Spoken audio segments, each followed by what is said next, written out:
Thank you, Madam Speaker. This government recently introduced legislation to change the way the elections are financed. The Premier said no one he talks to cares about election financing, but Manitobans absolutely do care about democracy and free and fair elections.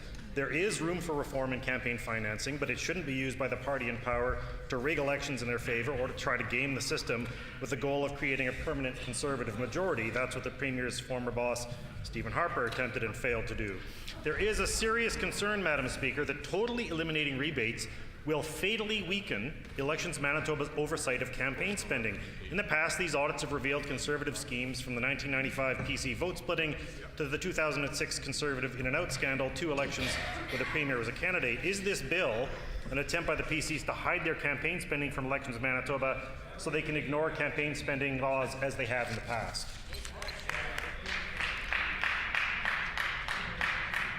The Honourable Minister of Finance. Well, thank you, Madam Speaker. This government takes great pride in the fact that we want to invest money where the priorities of Manitobans are.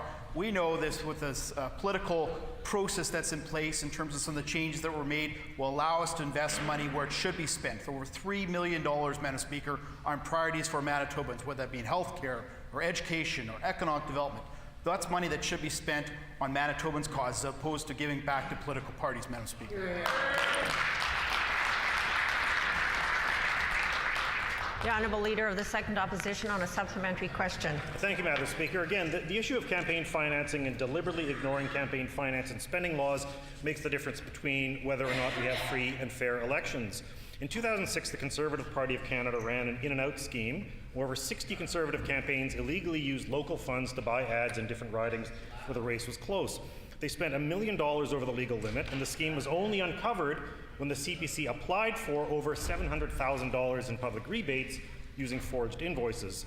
The Premier ran in that election, and I table an email that was part of that investigation where Dawn Plett, a CPC organizer, sent an email to all Manitoba campaigns, and 8 said they would participate. Could the Premier explain whether he is one of the 8 campaigns that agreed to this scheme and what he knew about it at the time?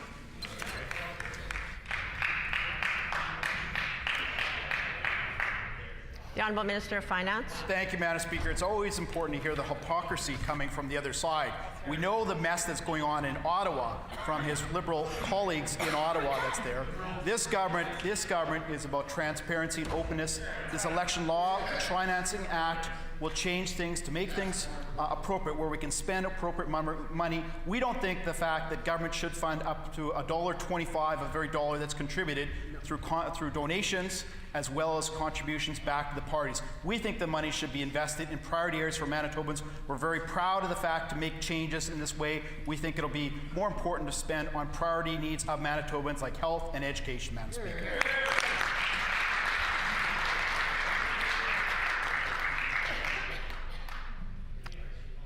The Honourable Leader of the Second Opposition on a final supplementary. Thank you, Madam Speaker. I believe in public support for democracy because elections are too important to be left to donors alone. Political parties and governments alike need to govern for the common good, for everyone, not just for the people who voted for them or the people who donated to them. Democracy is about one person, one vote, Madam Speaker, not $1, one vote. The Premier has been very vocal about the rule of law, but his words and deeds show he wants to pick and choose which laws he follows. He says he isn't interested in judge-made law, which is all of our common law, Madam Speaker, and Manitoba has a fixed election date law. The Premier is second to none in his love of a good loophole. Can the Premier explain why, if he calls an election this spring, he is not technically breaking the fixed date election law, and can he identify the exact loophole in this law he will be exploiting instead?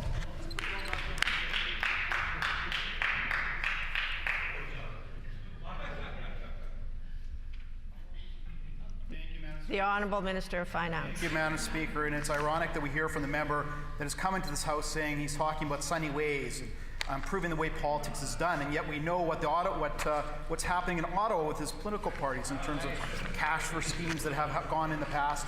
We don't agree with any political election kickback scheme that's a part of our process right now. We think the money should be appropriately spent where Manitobans want in priorities. Our government took a focused priority of not taking any money in terms of a voter tax. That's something we took pride of in opposition. One of the first things we did in office is change that to make sure that taxpayers, working hard for their money do not have to pay for political parties. We think money should be kept on the kitchen table of Manitobans, and we want to focus on those areas. Thank you, Minister.